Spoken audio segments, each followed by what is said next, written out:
कमाल आहे. चला मी तुम्हाला उदाहरण सांगते. मीठ. मिठाबद्दल सांगा. कोणती स्टेट आहे मिठाची? मीठ कुठल्या स्टेटमध्ये असतं? NaCl. NaC. हा करेक्ट. NaCl correct. शाबाश अनुष्का, व्हेरी गुड. NaCl हा झाला त्याचा केमिकल फॉर्म्युला. आता त्याची स्टेट कोणती आहे? Solid, liquid, gas? Solid. Fantastic. Very good. Very good, very good. आता समजा माझ्याकडे तुम्हाला आता ह्यांचे केमिकल फॉर्म्युलाज माहित आहेत का मला माहित नाही. समजा माझ्याकडे एक हे आहे, सोडा आहे, खाण्याचा सोडा. तर त्याचं केमिकल नेचर काय असेल? म्हणजे आपल्या किचनमध्ये असतो खाण्याचा सोडा, जो आपण एखाद्या भजी किंवा आपल्याला काही ब्रेड बनवायचं असेल किंवा काय बनवायचं असेल त्याच्यामध्ये टाकतो. तर तो कोणत्या स्टेटमध्ये असतो?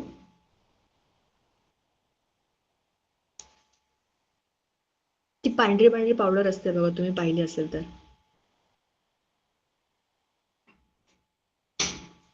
खाण्याचा सोडा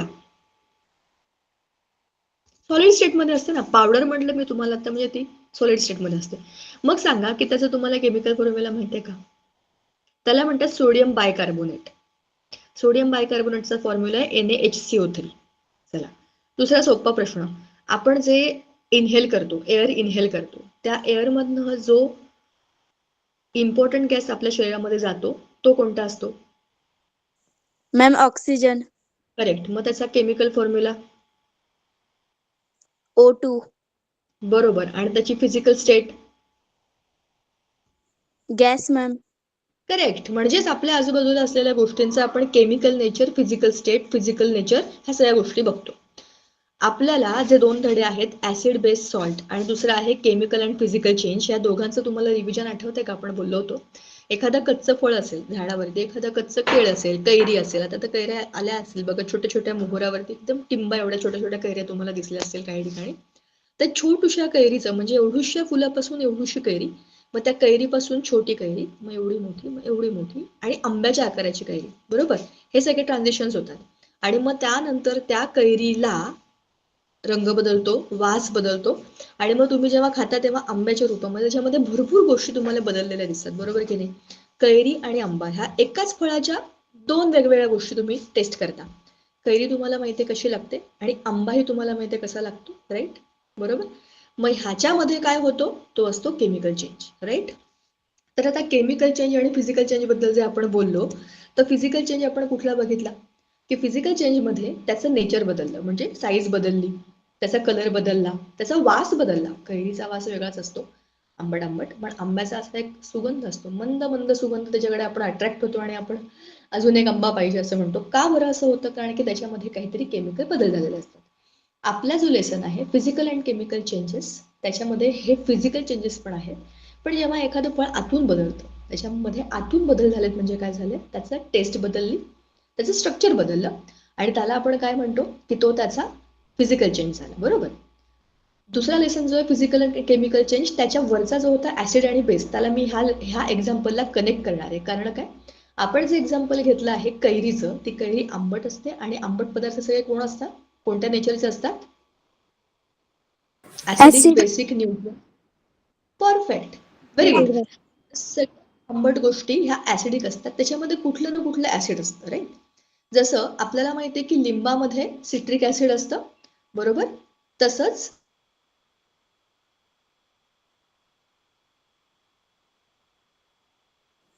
मॅम स्क्रीन नाही दिसत. येस, सॉरी, मध्येच थोडासा तो मी म्हटलं जसं नेटवर्क प्रॉब्लेम झाला. आता मी दोनही ऑन केले. जर तुम्हाला असं वाटलं इन केस की माझा आवाज येत नाहीये, तर मला प्लीज सांगा बरं का, की मॅम आवाज येत नाहीये, मी परत कॅमेरा थोडा वेळ बंद ठेवेन.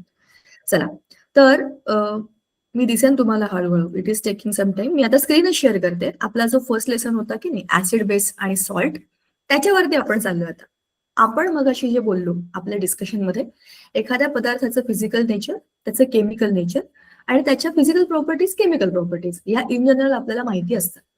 मग आत्ताच आपण जे बोललो की एखादा आंबा, त्याच्या आधीची कैरी, किंवा अरे काही काही आंबे पण आंबट असतात बरं का, कारण की त्याच्यामध्ये पूर्णपणे त्यातला जो ऍसिड असतो ना तो कन्वर्ट झालेला नसतो, किंवा त्याच्यामध्ये ऍसिडचं प्रमाण जास्तच असतं, काही काही आंबे आंबटच लागतात. किंवा लिंबू बघा, लिंबू जन्माला येतो आणि म्हातारा होतो तोपर्यंत तो आंबटच असतो, त्याच्यामध्ये कुठलाच बदल होत नाही, बरोबर? कारण की त्याच्यामध्ये सिट्रिक ऍसिड आहे आणि त्याचं प्रमाण जास्त असतं, बरोबर? सो अशा ज्या आंबट गोष्टी आहेत, जसं दही आहे, जसं ताक आहे आणि सगळी आंबट फळं, बोरं म्हणा, चिंच म्हणा, या सगळ्यामध्ये, कोकम फॉर दॅट मॅटर म्हणजे आमसूल, सगळ्यामध्ये जे आंबट आहेत त्या सगळ्यामध्ये कुठलं ना कुठलं पण इटेबल, ज्याला आपण खाऊ शकतो असं ऍसिड आहे. त्याला आपण काय म्हणतो? Organic acid. आपण फळं खातो, आपण टोमॅटो खातो, तुम्हाला माहितीये का अगदी ऍपल मध्ये सुद्धा सिट्रिक ऍसिड असतं. ऍपल मध्ये कोणतं ऍसिड असतं? मॅलिक ऍसिड असतं, बरोबर ना? तर ह्या सगळ्या फळांमध्ये पण कुठलं ना कुठलं ऍसिड असतं. जेव्हा ते कच्चे असतात तेव्हा ते आंबट लागतात, पण ते नंतर आपोआप बदलतात. द रिझन इज त्यांच्यामध्ये केमिकल चेंजेस होतात आणि ते बदलतात. Acids change to some kind of sugar आणि मग ते गोड गोड होतात, बरोबर? मग ह्या झाल्या ऍसिडच्या गोष्टी. ज्या सगळ्या आपण खातो ते सगळे आहेत ऑर्गॅनिक ऍसिड्स, पण जे लॅब मध्ये वापरतो ते सगळे डेंजरस ऍसिड्स असतात. HCl किंवा H2SO4, HNO3 किंवा दोन भयंकर ऍसिड्स एकत्र करून त्यांच्यापासून एक डेंजरस ऍसिडचं कॉम्बिनेशन बनतं. त्याला म्हणतात आम्लराज. म्हणजेच काय? HCl आणि HNO3 ह्यांना 3:1 अशा रेशोमध्ये एकत्र केलं की एकदम भयंकर फ्युमिंग सोल्युशन बनतं दोन ऍसिड्स. विचार करा ना, एक गुंड दुसरा गुंड, दोघं गुंड एकमेकांना मिळाले तर काय जबरदस्त गुंडांची गँग तयार होईल. असंच तयार होतं जेव्हा दोन भयंकर ऍसिड्स एकत्र येतात आणि मग ते कशाबरोबर पण रिएक्ट करतात आणि कशालाही ते डिझॉल्व्ह करून टाकतात. अशी भयंकर त्यांची प्रॉपर्टी वाढते. आपल्यासारखाच आपला मित्र भेटला की आपल्या प्रॉपर्टीज वाढतात ना. बघा, नेचर करा.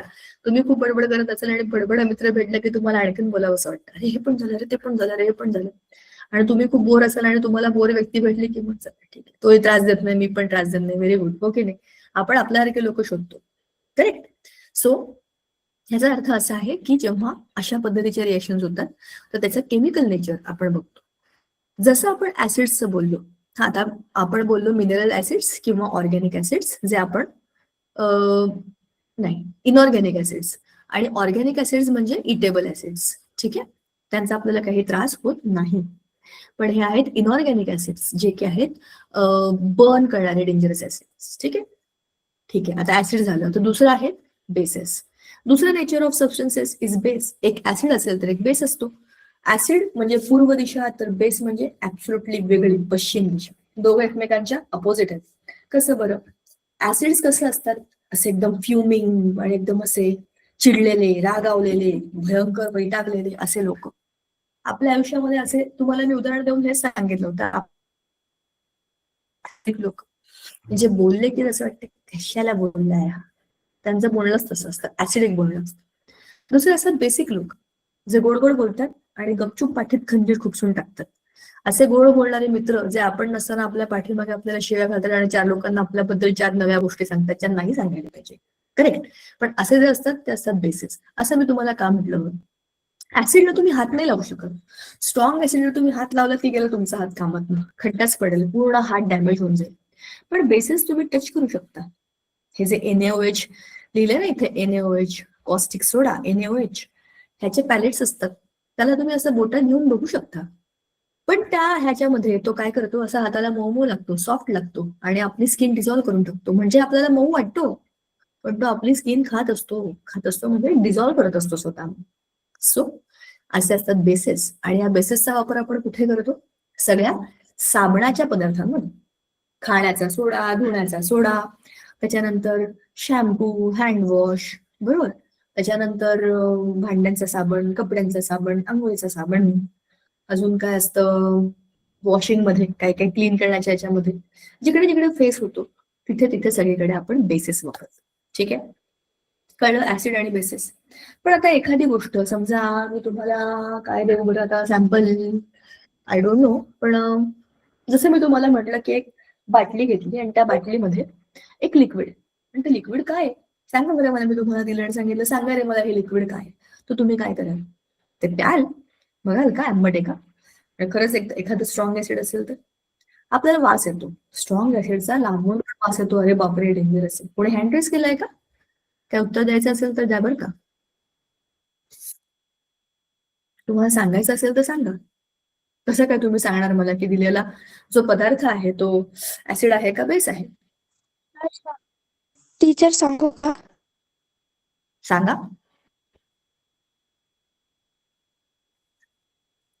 टीचर आप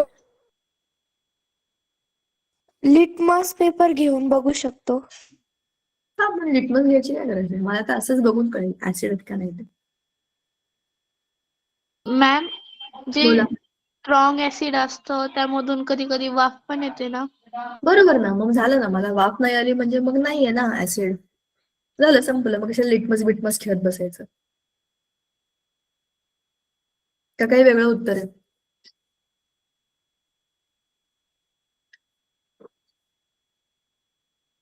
तिचं उत्तर बरोबर आहे. लिटमस पेपर बघून आपण सांगू शकतो की हे ऍसिड आहे का बेस आहे. पण माझा प्रश्न असा आहे की मला तर माहिती आहे की जर एखादा ऍसिड असेल, स्ट्रॉंग ऍसिड असेल, तर त्याच्या अशा वाफा निघतात समोरूनच. मला समजतं, अरे बापरे, वाफा निघतात म्हणजे हे ऍसिड आहे. पण तसं होत नाहीये म्हणजे मग ते ऍसिड नाहीये.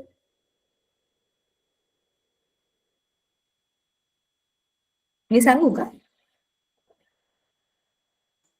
Yes ma'am. तिने जे सांगितलं ना ते एकदम करेक्ट सांगितलं. आपल्याला त्या वस्तूला ऍसिड आहे का बेस आहे हे चेक करण्याकरता आपण लिटमस वापरू शकतो. लिटमस जर नाही वापरला, जसं त्याचे फ्युम झाल्या, जसं आपण म्हणालो की ऍसिड असेल तर त्याच्या वाफा निघतात.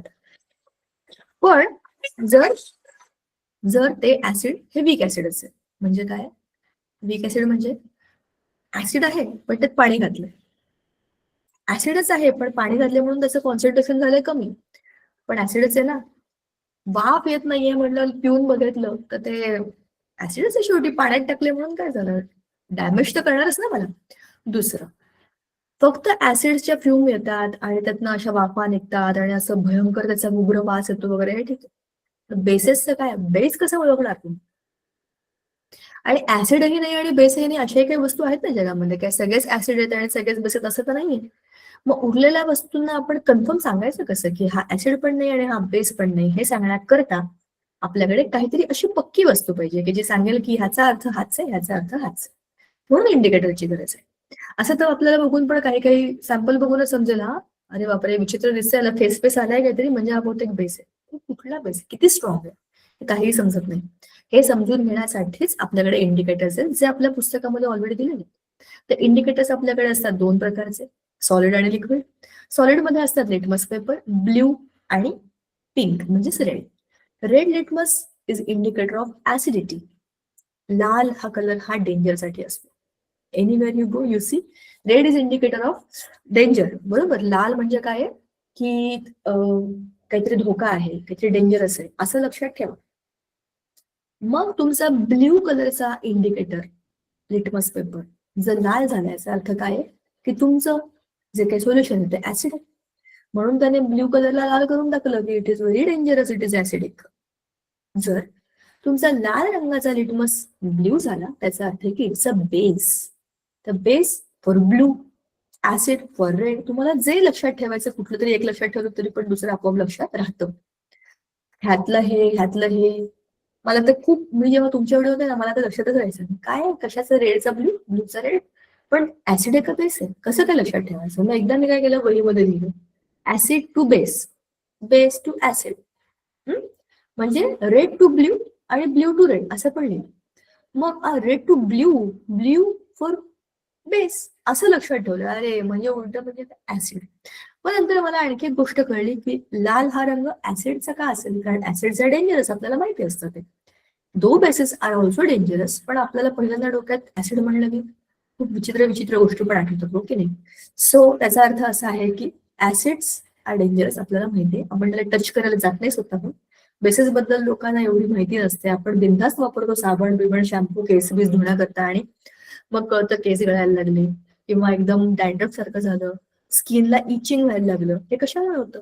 प्रत्येकाची स्किन वेगवेगळी असते की नाही, आणि त्या आपल्या वापरलेल्या शॅम्पू मध्ये किंवा त्या लिक्विड्स मध्ये किंवा त्या साबणांमध्ये कुठल्या ना कुठल्या प्रकारचे असे काही केमिकल्स असतात किंवा त्यात काही काही कधी कधी ते खूप स्ट्रॉंग असतात आपल्यासाठी, आपल्या स्किनसाठी. केस गळायला लागतात किंवा तिथे अचानक काहीतरी असं खाजवल्यासारखं होतं. असं का होतं? हा इम्पॅक्ट असतो त्या केमिकल्सचा. किंवा कधी कधी तुम्हाला जसं मी मागे सांगितलं होतं की काही लोकांना काही साबण वापरल्यावर ते हाताची स्किन निघून जाते, अशी निघून जाते आणि हात जळजळ करायला लागतात. असं का होतं? त्याचा परिणाम असतो, तो बेसिसचाच परिणाम असतो, दॅट इज इम्पॅक्टिंग युअर स्किन. म्हणजे बेसिस डेंजरस नाही आहेत का? आहेत, फक्त ते वेगळ्या पद्धतीने इम्पॅक्ट करतात. आता आपण बघितलं लिटमस पेपर. दुसरे असतात लिक्विड इंडिकेटर्स. लिक्विड इंडिकेटर्स मध्ये मिथाइल ऑरेंज, मिथाइल रेड किंवा फिनॉक्थेलिन असे अनेक सोल्युशन्स आपण वापरू शकतो.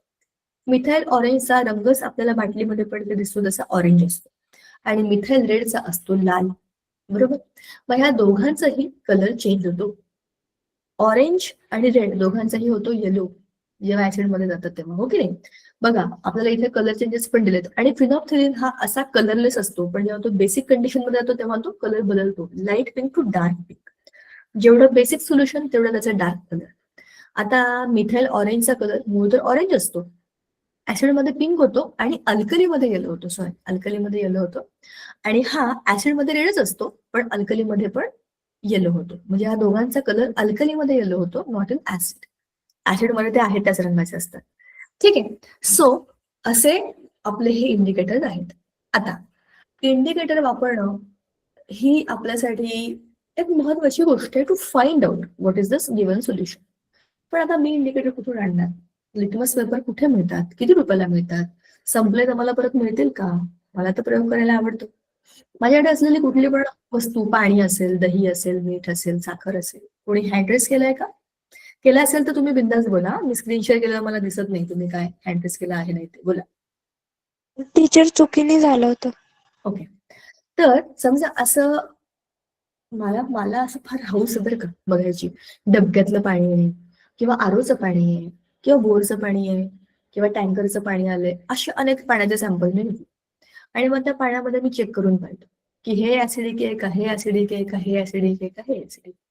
किंवा आता मला समजलंय की हे पाणी सगळं जे काही वेगवेगळ्या ठिकाणून आले त्याचं मला आता पीएच बघायचं. पीएच काय असतो?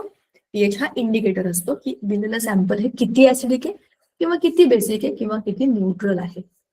एक एक टप्प्याने आपल्याला ऑलरेडी आपण केलेलं आहे, तर रिवाइज करतोय आपण. तर आता आपल्याला हे बघायचंय की जर माझ्याकडे लिटमस पेपर नसतील तर मला काय करावं लागेल. मला कशावर अवलंबून राहायची गरज नाही ना, मी स्वतःचे नॅचरल इंडिकेटर्स बनवू शकते. कसे बनवू शकते? जसे इथे वरती हे रंगीत पेपर दिसतात की नाही आपल्याला, असेच आपण हे रंगीत पेपर बनवू शकतो. कशापासून? फुलांच्या अर्कापासून. लाल रंगाची किंवा डार्क पिवळ्या रंगाची, एकदम डार्क निळ्या आणि जांभळ्या रंगाची अशी फुलं घ्यायची आणि त्या फुलांच्या पाकळ्या अशा पट्ट्या बनवून, म्हणजे पेपरच्या याच्यावरती पाकळ्या घासायच्या, त्याच्या मस्त रंगीत पट्ट्या बनतात. आता त्या रंगीत पट्ट्या घ्यायच्या आणि त्याच्यावरती आपलं सॅम्पल टाकायचं, टपक टपक टपक टपक टाकलं ते झालं. जर आपल्या आता आपल्याला कसं कळणार? तुम्हाला उदाहरण सांगते बघा. झेंडूचं फुल आहे, लाल झेंडू. लाल झेंडूच्या फुलाचा रंग डार्क रेड आहे. आपण त्याची पट्टी बनवली की थोडीशी ती ऑरेंज कलरची पट्टी बनेल, आपण ऍझ्युम करूया. आणि अशी ना वेली बिलींवरती, कंपाऊंड वॉलवरती जांभळ्या रंगाची अशी कोणसारखी काही फुलं असतात, एकदम मस्त असतात जांभळ्या रंगाची फुलं. ती घेतली मी आणि त्याची पण मी अशीच पट्टी बनवली. आता माझ्याकडे दोन वेगवेगळ्या प्रकारचे इंडिकेटर बनले, एक थोडासा निळसर आहे आणि थोडासा पिवळसर लालसर आहे. मला माहिती नाही ना की रंग बदल कशाचा कसा होईल. मग मी डोकं चालवेन. मग मी काय करेन, मला कन्फर्म माहिती असलेले ऍसिड आणि बेसचे दोन सोल्युशन बनव. कन्फर्म असलेले ऍसिड कोणते? लिंबू आहे, दही आहे, जे काही आंबट घरामध्ये आहे त्याचं काही टेन्शन नाही मला हाताळायला, असं वस्तू एका छोट्याशा वाटीमध्ये मी ते बनवून ठेवेन. दुसऱ्या एका वाटीमध्ये मी काय घेईन, साबणाचं पाणी घेईन, बरोबर. चांगलं स्ट्रॉंग साबणाचं पाणी, निरमा बिरमा मस्त रिएक्शन देतात ते. असं बनवलं. आता काय करायचं, एक थेंब याचा आपल्या बनवलेल्या पिवळ्या रंगाच्या, पिवळसर लाल आणि दुसऱ्या निळ्या रंगाच्या, अशा दोन्ही लिटमस पेपरवरती आपल्या दोन्ही वेगवेगळ्या सॅम्पलचा, म्हणजे एक ऍसिड आणि एक बेस, याचा रंग बदल काय होतो ते बघायचं. जर माझ्या जांभळ्या रंगाचा रंग पिवळसर, लालसर, गुलाबीसर झालाय, याचा अर्थ असा आहे की हा निळा लिटमस आणि मी बनवलेल्या निळ्या फुलाचा लिटमस सारखंच काम करतो, सेम कलर चेंज दाखवतो. पण जर तो पिवळसर गुलाबीसर रंगाचा जो लिटमस बनवलाय त्याचा रंग डार्क रेड झाला, मला माहिती नाही, मी तुम्हाला सांगते, करून बघा हा प्रयोग. तर त्याचा अर्थ असा आहे की ह्या रंगाच्या फुलांच्या इंडिकेटरचा रंग असा होतो, बरोबर की नाही. झेंडूच्या पाकळ्यांमध्ये पिवळसर लाल रंग असतो, लाल रंगाचे झेंडू, बरोबर. तर त्याच्या हिशोबाने, त्या फुलांच्या रंगाच्या हिशोबाने आपण चेक करायचं की ह्याच्यामध्ये ऍसिड झालं तर असं, बेस झालं तर असं. झालं कन्फर्म? आता तुमच्याकडे घरामध्ये कितीही सामान, कुठलंही सामान असला तो बिनधास्त आणा आणि तुमच्या पट्ट्यांवर चेक करून बघा. हे झालं तुमचं लिटमस पेपर. दुसरं आहे हळद. हळद हा नॅचरल इंडिकेटर आहे. हळद पिवळ्या रंगाची असते. आपण लहानपणापासून आपल्या स्वयंपाकामध्ये हळद वापरतो. दुसरा हळदीचा महत्वाचा उपयोग हा जखमेवरती असतो. काही लागलं की फर्स्ट एड म्हणून आपल्याकडे हळद लावून टाकतात पटकन, कारण ती जंतुनाशक आहे, बरोबर. मग अशी ही आपल्या माहितीतली आणि त्यावर म्हणतात गुणी अशी हळद आपण कशासाठी वापरू शकतो? नॅचरल इंडिकेटर म्हणून. पण कसं वापरायचं? त्याच्यामध्ये आता बघायचं आपल्याला असं आहे की हळदीचा मूळ रंग आहे पिवळा आणि खूप डार्क रंग असतो. तर त्या हळदीला आपल्याला काय करायचं? बेसिक कंडिशन मध्ये चेक करायचं. ऍसिडिक कंडिशन मध्ये हळदीला काहीही होत नाही, पण जेव्हा आपण बेस मध्ये तिला टाकतो तेव्हा तिचा रंग कसा होतो? लाल होतो. तुम्हाला हा अनुभव आला असेल, मी तुम्हाला मागे धडा शिकवताना पण सांगितलं होतं. आपल्या पांढऱ्या रंगाच्या किंवा लाईट कलरच्या शर्टावरती किंवा आपल्या युनिफॉर्म वरती किंवा एखाद्या छान नवीन फ्रॉक वरती, काहीही तुम्ही छान घ्या, किंवा अगदी आईच्या साडीवरती, एखाद्या वेळेस साडी डे वगैरे आपण नेसतो की नाही, आईची साडी, डोक्याला ताप होतो, काय माहितीये का त्याच्यामध्ये एखादा डाग पडतो हळदीचा, वरणाचा असेल, भाजीचा असेल, तो तेलकट असा पिवळ्या रंगाचा डाग पडतो आणि जेव्हा आपण तो धुतो तो लाल रंगाचा होतो. साबण टाकलं त्याच्यावरती की तो लाल होतो. असं का होतं? कारण हळद एक नॅचरल इंडिकेटर आहे. जेव्हा आपण त्याला बेसिक कंडिशन मध्ये टाकतो तेव्हा त्याचा रंग होतो लाल. आता हे सगळं सोडलं तर आपल्याकडे आणखी कोणत्या कोणत्या वस्तू ज्याच्यापासून आपण नॅचरल इंडिकेटर बनवू शकतो? पत्ताकोबी. पण कोणता? लाल पत्ताकोबी. लाल रंगाची सगळी फुलं, गुलाब घ्या, जास्वंद घ्या, गणेशवेलीची फुलं घ्या, अशी कुठली जंगलामध्ये उगवतात तशी लाल रंगाची कुठलीही फुलं घ्या, ते बेस्ट इंडिकेटर्स असतात, बरोबर. कारण त्याचा कलरच डार्क रेड आहे, बरोबर. आता सॉरी, हे कसं बनवायचं हे वर दिलेलं आहे आपल्याला. जे मी तुम्हाला सांगितलं तेच आहे. त्याची पानं घ्या, ह्याची पानं घ्या, काहीही करा, क्रश करा. किंवा जसं लाल पत्ता कोबी आहे ना, त्याला पाण्यामध्ये, किंवा बीटरूट एकदम लाल, डार्क लाल, त्याला त्याच्या त्या सोल्युशन मध्ये आपली पानं बुडवून अशी काढायची, वळवून ठेवायची, झाली आपलं लिटमस तयार. भारी की नाही? आता ह्या लिटमस चा वापर आपण ऍसिड आणि बेस म्हणून कसा करतो बघा ना, चित्रामध्येच दाखवलंय. निळ्या रंगाचं सोल्युशन झालंय गुलाबी, म्हणजेच काय झालंय? हे ऍसिड आहे. आणि हे लाल रंगाचं झालंय निळ, म्हणजे काय झालंय? Red to blue is for base आणि blue to red is for acid. म्हणजे हे सोल्युशन दोन्ही सारखे दिसत बघा ना, ट्रान्सपरंट बीकर मध्ये पाण्यासारखे दिसत, पण दोन्ही पाणी नाही आहेत. मग पाणी काय? ऍसिड आहे का बेस आहे? सांगा बरं मला.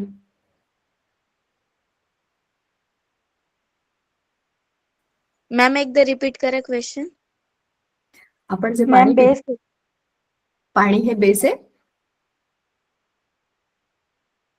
विचार करून सांगा. क्वेश्चन रिपीट करा ना.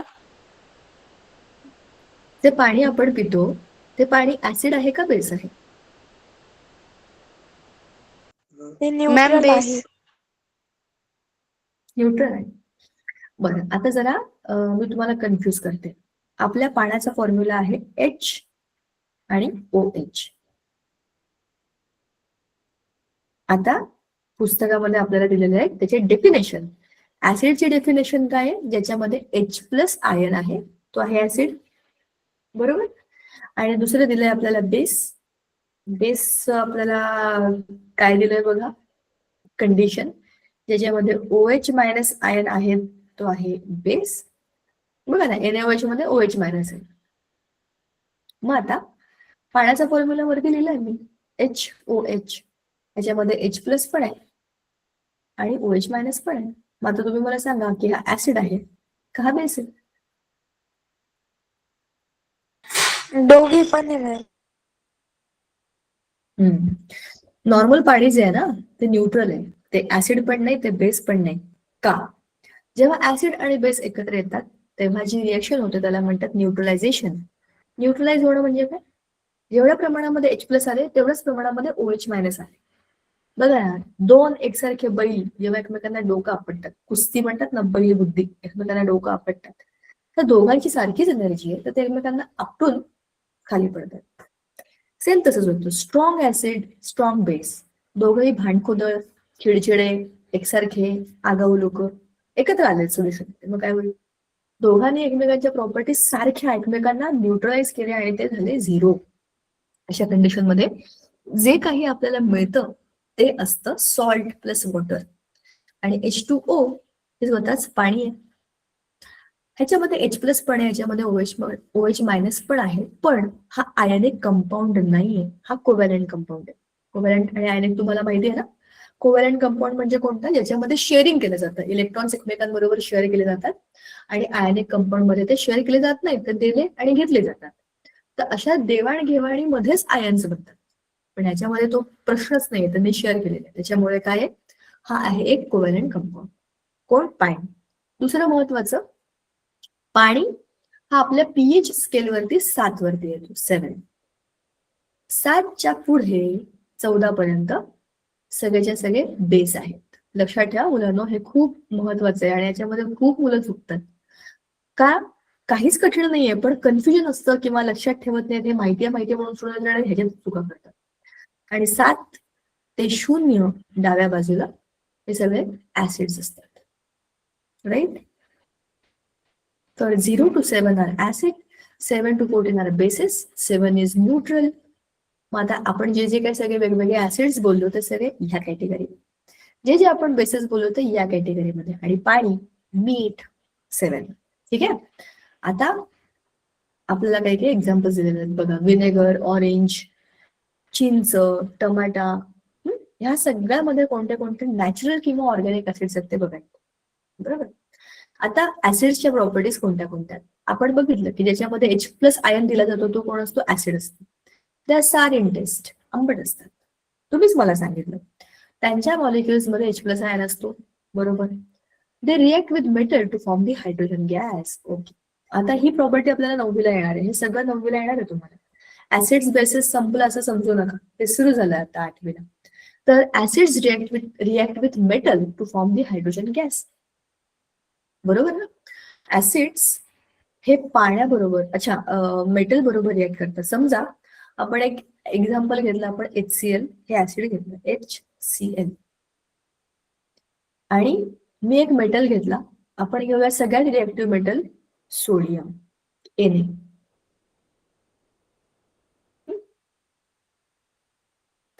Na. Na हा सोडियम मेटल आहे.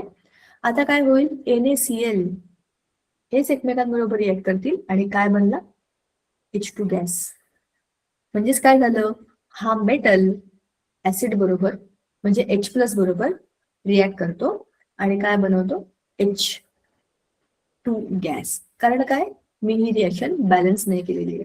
2HCl plus 2Na will give you H2 gas, जो आपल्याला दिलाय, प्लस 2NaCl. बरोबर. आता बॅलन्स होईल. जेवढे लोक डावीकडे तेवढेच लोक उजवीकडे पाहिजे, बरोबर. हे केमिकल रिएक्शन वगैरे सगळं आपल्याला पुढच्या वर्षी येणार आहे, टेन्शन घ्यायचं नाही. हे डावीकडचे उजवीकडचे कोण आहेत? रिएक्टंट्स आणि प्रोडक्ट्स, आणि मध्ये कोण आहे? तो बाण. म्हणजे डावीकडे बसलेले सगळेचे सगळे त्यांना या बोटीमध्ये बसून उजवीकडे जायचं असतं. सगळेच्या सगळे लोक यायला पाहिजे, कोणी बुडलं नाही पाहिजे. बुडलं की आपण बुडलो. आपण त्याच्यामध्ये लक्ष ठेवायचं की सगळेच्या सगळे मेंबर डावीकडून उजवीकडे आलेत ना, नाही तर कोण राहिलंय, त्याला बॅलन्स करायचं असतं. त्यालाच म्हणतात बॅलन्सिंग ऑफ केमिकल रिएक्शन, जे आपल्याला नंतर येईल. त्याचं आता आपल्याला टेन्शन नाहीये. पण मी तुम्हाला हे सांगत होते की बघा, अशा पद्धतीने इथे H2 गॅस हा बनला की नाही? ठीक आहे. Now acids react with carbonates and liberate CO2 gas. Carbonate या शब्दाचाच अर्थ आहे की त्याच्यामध्ये CO3 असा एक ग्रुप असतो. मग CO3 मधनं CO2 जाणं सोपं नाहीये का? कॉमन सेन्स जाणारच ना. मग it turns blue litmus into red litmus, म्हणजे तो निळ्याचा लाल करतो. कोण? Litmus paper. निळ्या रंगाचा लिटमस तो लाल रंगामध्ये बदलून टाकतो. नाव युजेस ऑफ ऍसिड्स. आपल्याला माहिती आहे ऍसिड्स किती महत्वाचे आहेत. बऱ्याच ठिकाणी ऍसिडचा आपण वापर करतो. म्हणजे काही लोक विचित्र विद्रूप करण्याकरता करतात, त्याच्याबद्दल आपण बोलत नाहीये. आपण या ऍसिड्सचा चांगला, महत्वाचा आपल्या केमिकल इंडस्ट्रीमध्ये काय उपयोग होतो ते बघतोय. They are used in the production of chemical fertilisers. आपल्याला अनेक फर्टिलायझर्स म्हणजे आपल्या शेतीमध्ये जे काही आपण काय म्हणतात त्याला, शेतात काय टाकतात? फर्टिलायझरला मराठीत काय म्हणतात? कीटकनाशक, खत. ते रासायनिक खत जी काही आपण टाकतो ना, त्याच्यामध्ये आपल्याला ह्या ऍसिड्सचा वापर करावा लागतो. ठीक आहे. ते आणखीन कशामध्ये? Explosive, oil purification, medicine, dies आणि पेंट्स. डाईज आणि पेंट्स मध्ये ऍसिड्सचा खूप वेगळ्या पद्धतीने वापर केला जातो. क्लिनिंगसाठी केला जातो. म्हणजे त्या कलरला एक इम्पॅक्ट देण्यासाठी, त्याला क्लीन करण्याकरता सरफेसला ह्याच्याकरता त्याचा वापर होतो. मेडिसिन्स मध्ये ऍसिड्स वापरतात एखादी गोष्ट बनवण्याकरता किंवा प्रोसेस सुरू करण्याकरता किंवा मधल्या कुठल्या तरी स्टेजमध्ये ऍसिडचा वापर केला जातो. आणि it is used for the preparation of different types of chloride salts. Hydrochloric acid जे आहे ते खूप फेमस ऍसिड आहे, HCl म्हणून. त्याचा वापर अनेक क्लोराईडचे सॉल्ट्स म्हणजे क्लोरीन असलेले सॉल्ट्स बनवण्याकरता केला जातो. क्लोरीन हा गॅस आहे आणि गॅशियस स्टेट मधला क्लोरीन मिळवणं खूप कठीण आहे. गॅसमधून तुम्ही क्लोरीन कुठे शोधणार? पण त्यात HCl मध्ये तो क्लोरीन आहे लिक्विड स्टेटमध्ये. मग त्याचे सॉल्ट्स बनवले की तो सॉलिड स्टेटमध्ये येतो आणि मग तो आपल्याला हवा तसा हळूहळू करून आपल्याला वापरता येतो. म्हणजे हळूहळू क्लोरीन गॅस त्यातनं मिळवता येतो. जसं ब्लिचिंग पावडर आहे. ब्लिचिंग पावडर मध्ये हळूहळू क्लोरीन बाहेर पडतो. बरोबर. मग dilute H2SO4 is used in the batteries आणि इलेक्ट्रिक सेल्स मध्ये. ज्या बॅटऱ्या वापरतात की नाही त्या रिचार्ज करण्यासाठीच्या किंवा घरामधल्या इन्व्हर्टरच्या, त्याच्यामध्ये H2SO4 चा वापर केला जातो. Dilute HCl is used for sterilization of water.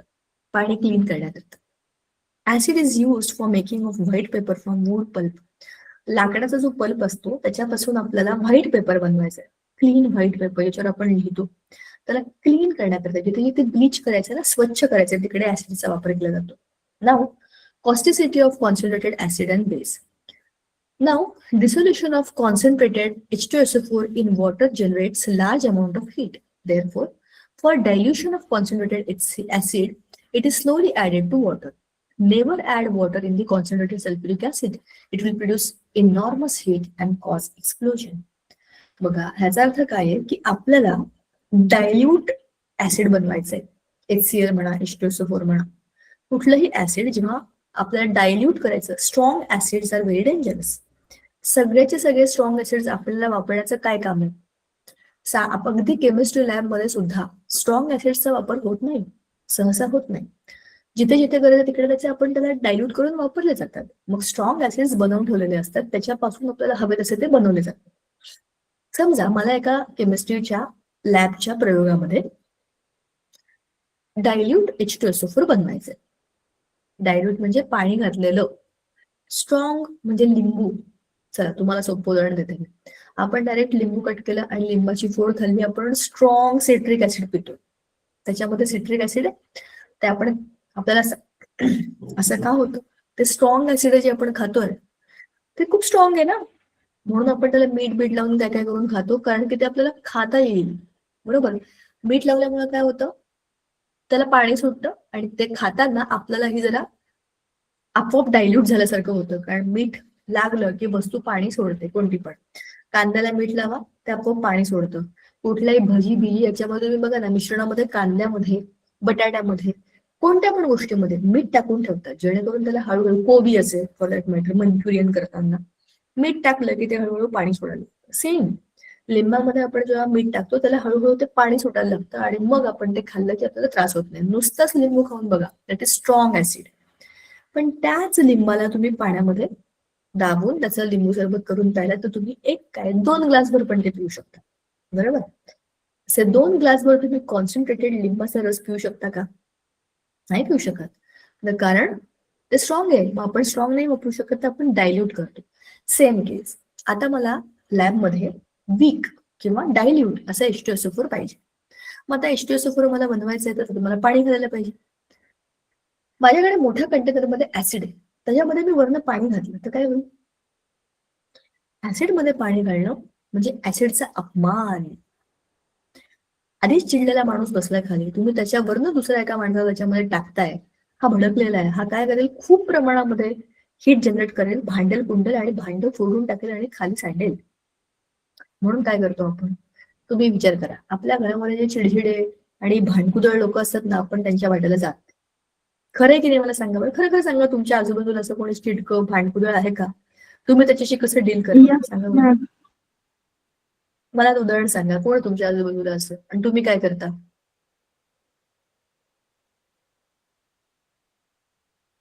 मग मी पण सांगेन.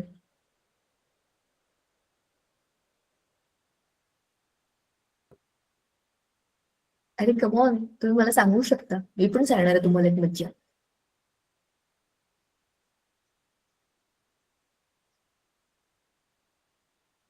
अरे काय झालं, येस मॅम म्हणाले आणि एकदम शांत बसले. आहेतच का आजूबाजूला तुमच्या ते लोक ज्यांच्याबद्दल तुम्हाला बोलायचंय? अनुष्का बोल ना. एक मिनिट मॅम रिपीट करा ना एकदा काय बोलल्या, आवाज ब्रेक होत होता त्याच्यामुळे. अगं थांब, मी माझा कॅमेरा बंद करू का? कदाचित त्याच्यामुळे तुम्हाला ऐकू येत नसेल. ठीक आहे, मी असं म्हणत होते. थांबा, मी स्क्रीन शेअरिंग स्टॉप करते कारण मला तुमचं उत्तर ऐकायचंय. मी आता असा प्रश्न विचारला की सांगा, तुमच्या आजूबाजूला असे कोणी चिडके भांडकुदळ लोक आहेत का? असतील तर तुम्ही त्यांच्याशी कसं वागता? How do you deal with दम?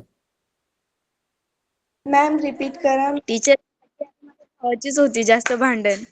अगं मी असं विचारलं, तुमच्या आजूबाजूला कोणी चिडचिड करणारे भांडकुदळ असे लोक आहेत का? जर ते आहेत तर तुम्ही त्यांच्याशी कसे वागता?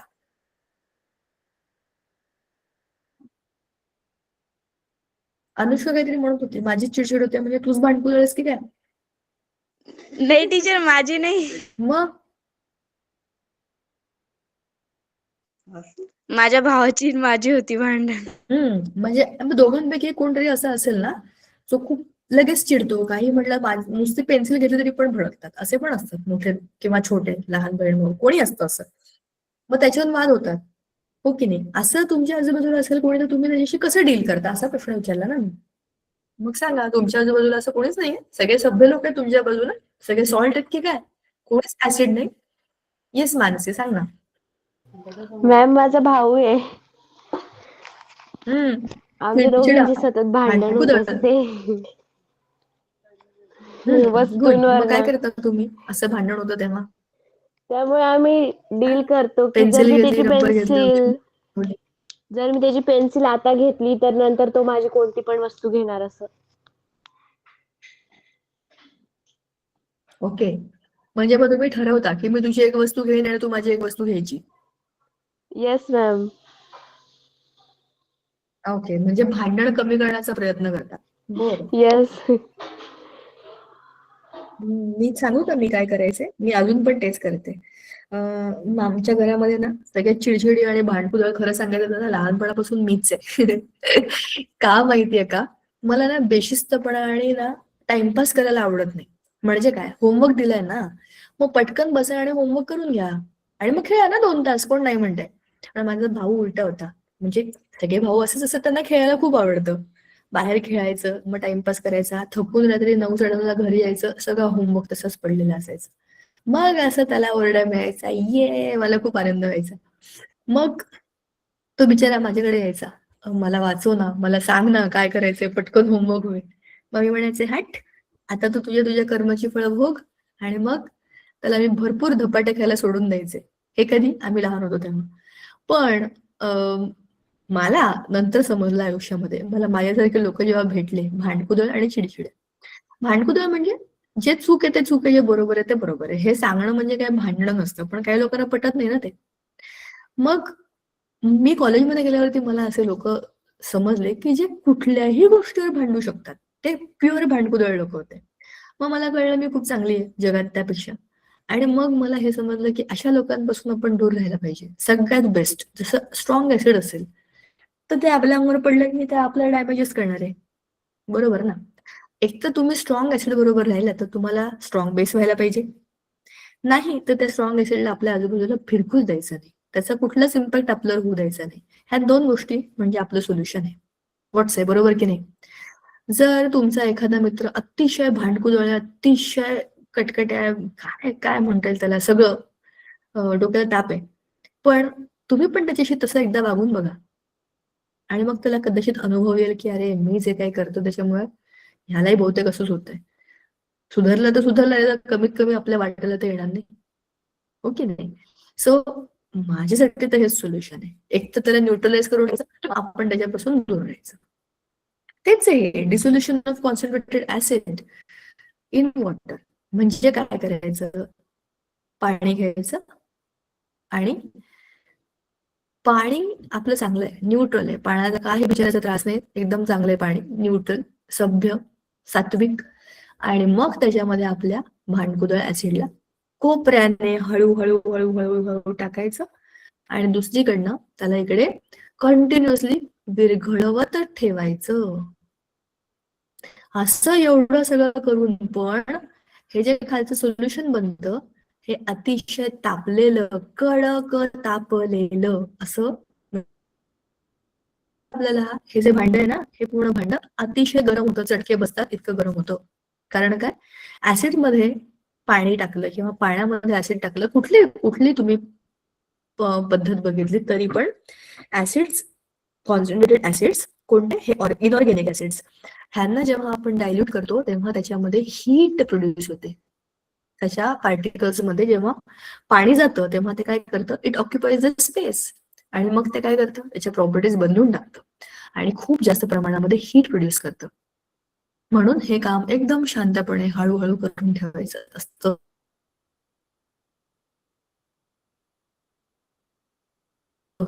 ठीक आहे. मग आपण आपल्या ऍसिडचे युजेस बघितले. आता आपण खाली आणि बेसिस बद्दल. बेसिस म्हणजे काय, याच्यामध्ये OH पाणी असतो, बरोबर. हे ऍसिड सारखे जनरली नसतात, हे आहेत असे अमॉर्फस पावडर किंवा क्रिस्टलाइन पावडर फॉर्म मध्ये. बरं, याच्यामध्ये काहीतरी उरलं बरं का वरती. हा, ऍसिड्सच्या काही महत्वाच्या गोष्टी, की आपल्या प्रत्येक सेलमध्ये ऍसिड आहे ना, DNA.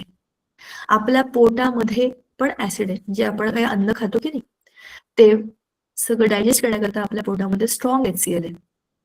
ठीक आहे. त्याच्यानंतर proteins which are part of our body cell are made up of amino acid. Proteins मध्ये सुद्धा ऍसिड आहे. आपल्या शरीरामध्ये जे फॅट आहेत ते फॅटी ऍसिड जे बनलेले आहेत. आणखी मिनरल ऍसिड्स जे आपल्यासाठी खूप हार्मफुल आहेत, त्यांचे काही ऑर्गॅनिक ऍसिड्स जे आपल्या फूड मध्ये असतात किंवा प्लांट बिनधास्त खातो, हे जरी वापरत नसलो तरी हे आपण बिनधास्त वापरतोय. सो ऍसिड्स आपल्या आजूबाजूला आहेत, आपल्या आतमध्ये पण आहेत, प्रत्येक सेलमध्ये. आता बेसिस, जनरल इन्स्ट्रक्शन आपल्याला त्याच्या माहिती आहेत, त्यांचे उपयोग माहिती आहेत. NaOH किंवा सगळ्यांमध्ये OH OH OH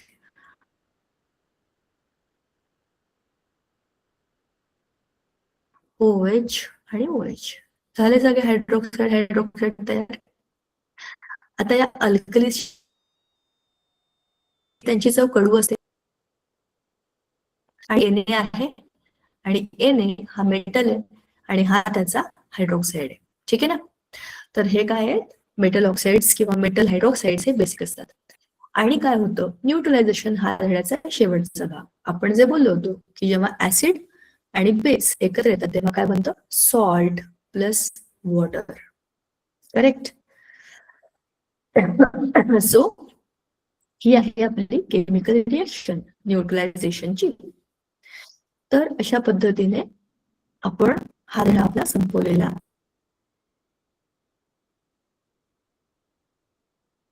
आहे. ठीक आहे. पुढे म्हणजे आपला पुढे लेसन रिवाइज झालेला आहे. पुढच्या वेळेला नवं रिव्हिजन आणि नवं रिव्हिजन. ठीक आहे. Okay ma'am. Very bye ma'am. Hi ma'am. Bye ma'am. Good night ma'am. Thank you. Good night. अच्छा, या धड्याची एक्सरसाइज सगळी लिहायची. आणि मुलांना ऐका, होमवर्क असं आहे, ह्या सगळ्या लेसनची पूर्ण एक्सरसाइज तुम्ही लिहायची. पुढच्या वेळेला आपण ती डिस्कस करूया. ठीक आहे. Question answers. Okay ma'am. Okay ma'am. Okay, bye bye, good night.